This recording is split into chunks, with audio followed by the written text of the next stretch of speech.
Nkosi kakhulumayo. Umshana wami lo Themba Maluleke. Themba une-issue ye-ID. Ilahleka eJohannesburg uvakashele baba wakhe. Wangena esibhedlela for i-operation.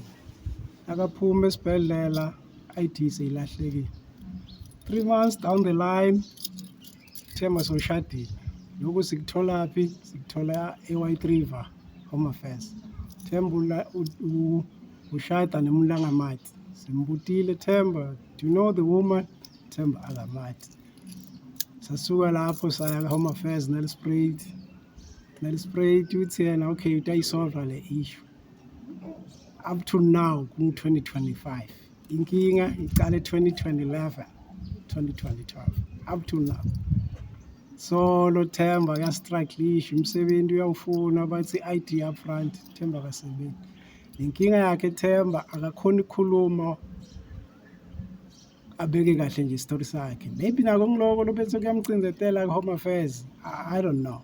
Mara nje in a nutshell usiphethe kabi nalathi lamndenini because yonke leminyaka sikhuluma into yini Home Affairs ushift i-goalpost angathi yini lesayenda.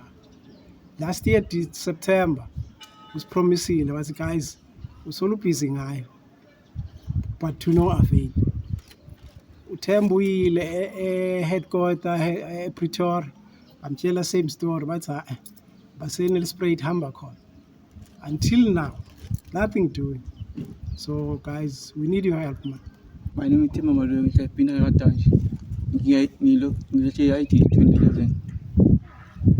That means angathi ngilethe i-ID lehle esibhedlela iJuzi ngihlala kubaba iJuzi 2011 ngibe-operation iJuzi. Bese lapho ivele i-ID bathi ngishadile ngathi ngishadile nabani. Bese ngimariya vese angimathi umuntu khona bese lapho i-ID nesula i-ID yami. Ngicela angitholi umsebenzi mina ngitholi umsebenzi bafuna i-ID ngisebenza khona. Kungeta nje kuloko since i-ID into takhe timile ku-applyela i-grant it's cumbersome because bafuna i-ID akatholi lutho. Nalama 350 lawa namuhla iyavela kusasa ayiveli usebenzisa i-copy base bamjikisa bathi no sifuna the original thing. Yabo. So bodokotela bashida bathi no lo muntu ufuna athole isincepheteliso ukuthi ukhobatekile ngokukhuluma. So up to now sineke sikhona ukukwenda lokho.